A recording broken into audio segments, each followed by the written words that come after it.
गांव में रतन नाम का व्यक्ति अपनी पत्नी आरती के साथ रहा करता था। रतन गांव में बने हुए संपत के ढाबे में काम करता था। अरे रतन, ओ रतन, अरे कहाँ मर गया रे तू? क्या कान में तेल डालकर बैठा है जो तुझे मेरी आवाज ही नहीं सुनाई दे रही? संपत की आवाज सुनकर रतन दौड़ता हुआ आया और बोला, जी मालिक, क्या हुआ? अरे क्या हुआ? अरे ग्राहक कितनी देर से तुझे आवाज लगा रहे हैं, क्या तुझे उनकी आवाज नहीं सुनाई दे रही? मैं ग्राहकों के ऑर्डर पर ही खाना लेने रसोई में गया था मालिक। वो तो मुझे भी दिख रहा है। अरे ना जाने कितनी देर से तू रसोई घर में कान बंद किए हुए खड़ा है। अगर ऐसा ही हाल रहा तो मेरा ढाबा बहुत जल्दी बंद हो जाएगा, बता रहा हूँ। ऐसा नहीं होगा मालिक। हाँ, अब ज्यादा बातें बनाने की जरूरत नहीं है। जा जल्दी काम पर लग जा, चल जा। संपत की बात सुनकर रतन अपने काम में मेहनत से जुट गया। शाम को रतन अपने घर चला गया।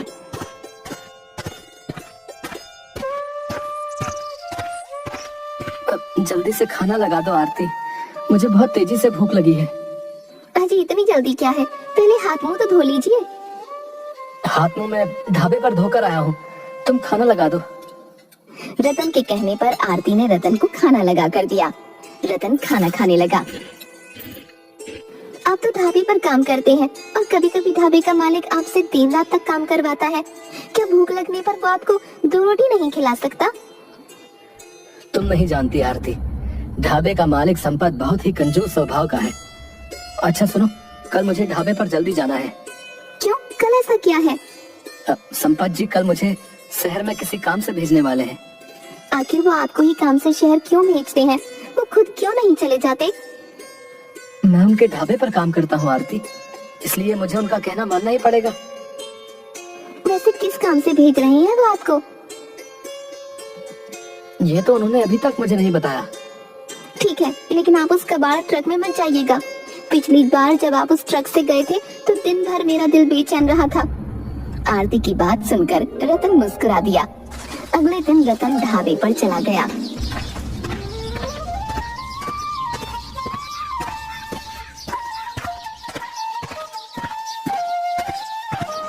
रतन, तुम ट्रक चलाना तो जानते हो ना? हाँ मालिक, मैं ड्राइवर ही करना जानता हूँ। लेकिन आप क्यों पूछ रहे हैं? तुम्हें जो है इस ट्रक को शहर पहुंचाना है। लेकिन मालिक, ट्रक ड्राइवर कहाँ है? क्या आप मुझे इसलिए शहर भेज रहे हैं? हाँ, तुम्हें ट्रक को शहर में पहुंचाना है। इसकी रिपेयरिंग होनी है, तुम्हें ड्राइवर शहर में मिल जाएगा। लेकिन मालिक, ये ट्रक बहुत ही खराब हो चुका है। मेरी पत्नी ने मुझे मना भी किया है इस ट्रक से शहर जाने के लिए, और आप इसी ट्रक में मुझे ड्राइवरी करने को बोल रहे हैं। देखो रतन, अगर तुम्हें नौकरी करनी है तो तुम्हें मेरे और भी काम करने होंगे। अगर तुम ये ट्रक शहर में नहीं पहुंचा सकते तो फिर तुम अभी इसी वक्त नौकरी छोड़कर जा सकते हो। संपत की बात सुनकर मजबूरी में ट्रक लेकर बाहर से चला गया। ट्रक कुछ दूर ही चला था, अचानक ट्रक का बहुत ही खतरनाक एक्सीडेंट हो गया। रतन की इस समय मौत हो गई। शाम तक रतन का अंतिम संस्कार कर दिया गया। आरती रोते हुए रतन की तस्वीर देखकर बोली, मैंने आपको मना किया था उस ट्रक से जाने के लिए। काश आप मेरी बात मान जाते तो आज आप जीवित होते। अब मैं किसके सहारे जीऊंगी? आपके अलावा मेरा इस दुनिया में आखिर कौन है? ऐसे ही कुछ दिन बीत गए। कुछ दिन बाद गांव का मुखिया आरती के घर पर आकर बोला, आखिर ऐसे कब तक घर में खुद को बंद रखोगी? अब मेरे पास इसके अलावा और चारा भी क्या है मुखिया जी? मेरी तो दुनिया लुट गई। अब होने को कौन टाल सकता है आरती? जो होना था वो हो गया, अब आगे क्या करने का इरादा है? यही सोच सोच कर मैं बुरी तरह से परेशान हूँ कि अब क्या होगा। घर का राशन भी खत्म होने को है। रतन तो बेचारा संपत के ढाबे पर काम किया करता था। अगर तुम कहो तो मैं संपत से तुम्हारे काम की बात कर लेता हूँ। तुम उसके ढाबे पर काम कर सकती हो। मुझे उसका नाम भी नहीं सुनना मुखिया जी, उसकी वजह से ही मेरे पति की जान गई है। तो फिर तुम क्या करोगी? अगर तुम चाहो तो मैं तुम्हारे दूसरे विवाह की बात गांव में किसी से चला कर देखूं क्या? मुखिया जी, मैं अब दूसरी शादी नहीं करूंगी। मैं अपना पूरा जीवन रतन की याद में बिता सकती हूँ। तुम्हारे परिवार में भी अब कोई नहीं है आरती, तो फिर तुम क्या करोगी? अब ये जीवन कैसे काटोगी? रतन अक्सर मुझसे अपना खुद का ढाबा खोलने की बात किया करते थे। मैं उनके सपने को पूरा करूंगी। आरती, ढाबा खोलने के लिए धन की आवश्यकता होती है। आप तो गांव की मुखिया हैं, क्या आप मेरी मदद नहीं कर सकते? मुखिया आरती की बात सुनकर गहरी सोच में डूबते हुए बोला। आरती, मेरे पास तो इतना धन नहीं है जो मैं तुम्हें उधार दे सकूं, लेकिन एक व्यक्ति को मैं जानता हूँ जो तुम्हारी मदद कर सकता है। चलो मेरे साथ।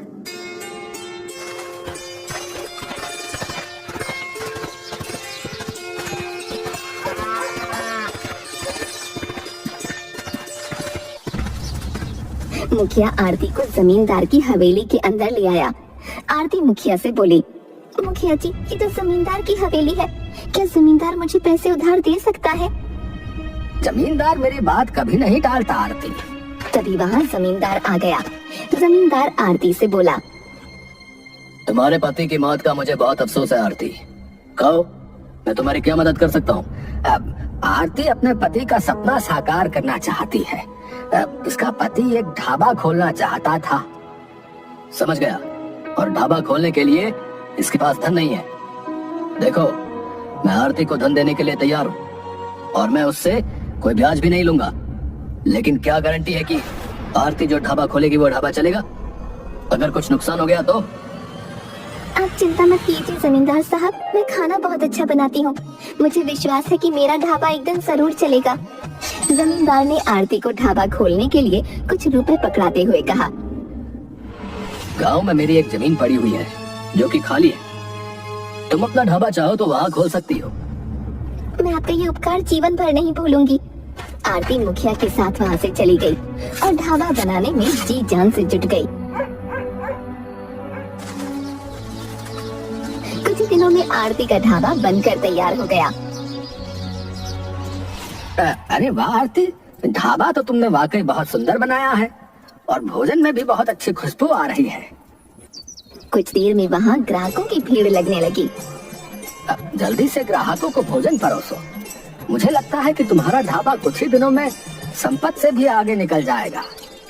आरती ने खुशी खुशी ग्राहकों को खाना परोसा, मगर जैसे ही ग्राहकों ने खाना खाया वो सब उल्टियाँ करने लगे। एक ग्राहक क्रोधित होते हुए आरती से बोला, अरे आखिर तुमने खाने में क्या मिलाया है? मैंने तो कुछ भी नहीं मिलाया।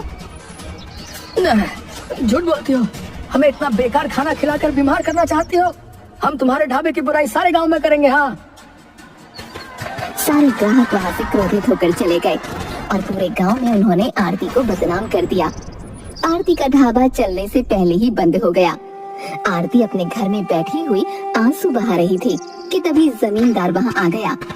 आरती, मुझे मेरे पैसे वापस चाहिए। लेकिन जमींदार साहब, आप तो जानते हैं ढाबा चलने से पहले ही बंद हो गया। आप मुझे कुछ समय दे दीजिए, मैं आपकी पाई पाई चुका दूंगी।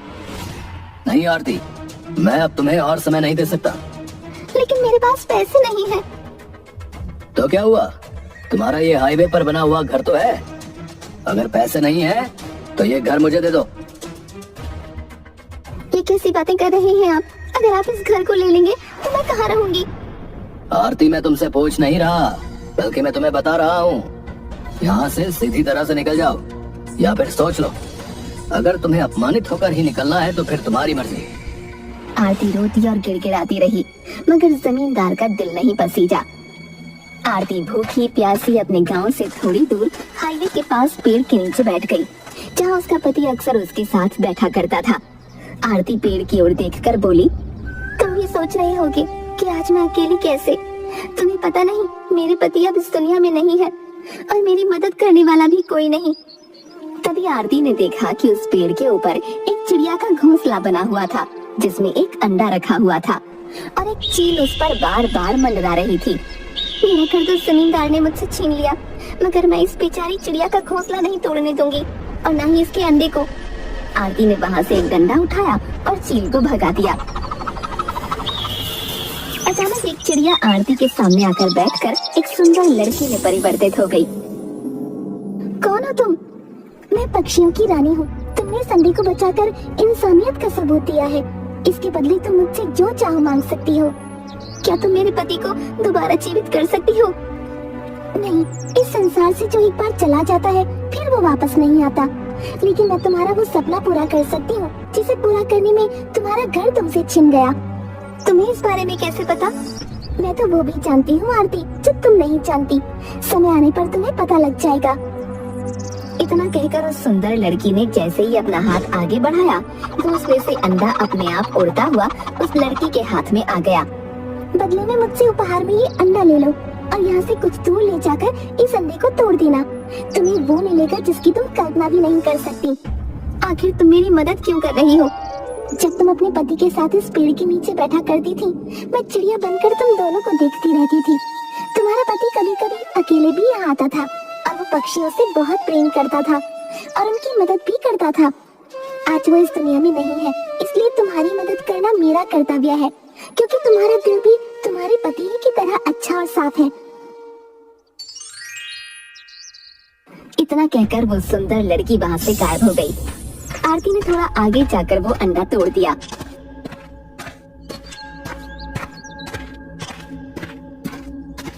मगर जैसे ही उसने अंडे को तोड़ा, अचानक एक तेज धमाके के साथ वहाँ पर एक अंडे के आकार का बहुत ही सुंदर ढाबा बन गया। ये तो सच में चमत्कार है। ये तो बहुत ही सुंदर और अंडे के आकार का ढाबा है। आरती उस ढाबे के अंदर चली गई। ढाबे के अंदर बहुत सारा राशन भरा था और भोजन पका हुआ रखा था। वो ढाबा अंदर से आधुनिक सामानों से लैस था। उस ढाबे के ऊपर एक बहुत सुंदर कमरा भी बना हुआ था। आरती फटी फटी आंखों से उस ढाबे को देख रही थी कि तभी एक कार वहाँ आकर रुक गई और एक व्यक्ति बाहर निकलकर आरती से बोला, अरे भाई, इस तरह के ढाबे तो मैंने अमेरिका और जापान में देखे। ये किसका ढाबा है? ये मेरा ढाबा है। लेकिन ऊपर बोर्ड में तो रतन का ढाबा लिखा हुआ है। आरती ने जैसे ही नजर दौड़ाई तो ढाबे के ऊपर रतन का ढाबा लिखा हुआ था।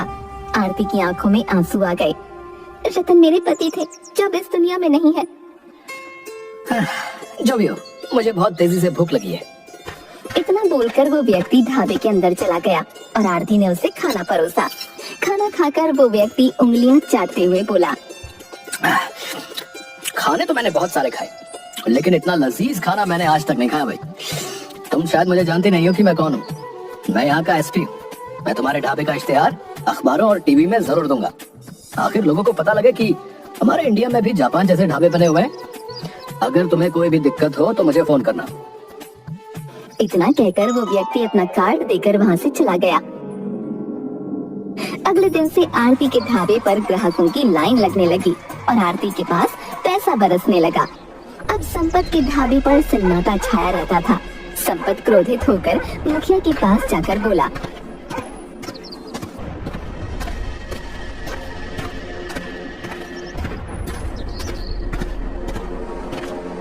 मुखिया जी, आज नौबत यहाँ तक आ गई कि मेरे ढाबे पर कुत्ते लौट रहे हैं। तो इसमें मैं क्या कर सकता हूँ संपत? ज्यादा बातें मत बनाइए मुखिया जी, जल्दी से कुछ कीजिए, नहीं तो मैं तुम्हारी और जमींदार की पोल सारे गांव के सामने खोल दूंगा। मेरे सामने ज्यादा जुबान चलाने की जरूरत नहीं है संपत, बता रहा हूँ। मत भूल कि तू भी फंस जाएगा। तूने जानबूझकर रतन को उस बेकार ट्रक को शहर ले जाने के लिए कहा और उस बेचारे की मौत हो गई। तू पहले से जानता था कि उस ट्रक में ब्रेक नहीं है। हाँ, और ऐसा करने के लिए मुझे किसने कहा था? तुमने मुखिया जी, तुमने। और तो और तुमने मुझसे वादा किया था कि आरती का मकान बेचने के बाद तुम मुझे कुछ हिस्सा दोगे। वो हिस्सा भी अभी तक मेरे पास नहीं आया। हाँ, ज्यादा बातें मत बना संपत, तू कोई दूध का धुला हुआ नहीं है, समझा? जब से तुझे पता लगा था कि रतन गांव में खुद का ढाबा खोलने की सोच रहा था, तो तभी से उसे अपने रास्ते से हटाने की सोच रहा था। और वैसे भी तू क्या जाने राजनीति क्या होती है? अरे सारा का सारा झगड़ा आरती के मकान का ही था जो हाईवे के पास बना हुआ था। मुझसे भी मेरे दोस्त जमींदार ने ऐसा सब कुछ करने के लिए कहा था।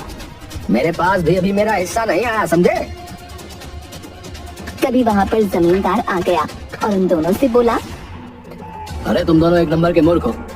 संपत, तुम्हारा ढाबा क्या चलना बंद हुआ? तुम अपनी जात पर उतर आए। जमींदार, आरती के दिन अब बदल चुके हैं, समझे? उसका ढाबा पूरे देश भर में प्रसिद्ध हो चुका है। अगर कहीं आरती अपनी जात पर उतर आई तो कभी सोचा है कि तुम्हारा, मेरा और संपत का क्या होगा? आज रात हम तीनों मिलकर आरती का गेम समाप्त कर देंगे और उसके अंडा ढाबे पर कब्जा भी कर लेंगे, समझे? रात के वक्त वो तीनों हथियारों से लैस होकर आरती के ढाबे के अंदर घुस गए। उन तीनों को देखकर आरती बुरी तरह से चौंक गई। तुम तीनों मेरे ढाबे में क्या कर रहे हो? तेरी वजह से मेरा ढाबा चलना बंद हो गया है। मेरी वजह से ईश्वर सबको अपने अपने नसीब का देता है। अरे जब मुझे पता लगा था कि तेरा पति ढाबा खोलने की फिराक में है, तब मैंने उसे जानबूझकर उस कबाड़ ट्रक में शहर भेजा था और उसके ब्रेक फेल कर दिए थे। सिर्फ इतनी सी बात नहीं है आरती, तुम्हारे हाईवे पर बने हुए मकान पर मेरी बहुत टाइम से नजर थी, तो हम तीनों ने मिलकर एक तीर से दो निशाने लगाए हैं। तुम्हारे पति की मौत हो जाने के बाद मैंने ही मुखिया को तुम्हारे घर पर भेजा था। यहाँ तक कि तुम्हारे ढाबे पर जो ग्राहक तुम्हें गालियां बककर गए थे ना, वो कोई ग्राहक नहीं थे, बल्कि मेरे ही आदमी थे। मैं तुम्हारे मकान पर कब्जा करना चाहता था। आरती मुखिया की ओर देखकर बोली, मुखिया जी, आपसे तो मुझे ऐसी उम्मीद नहीं थी। आपकी नजर के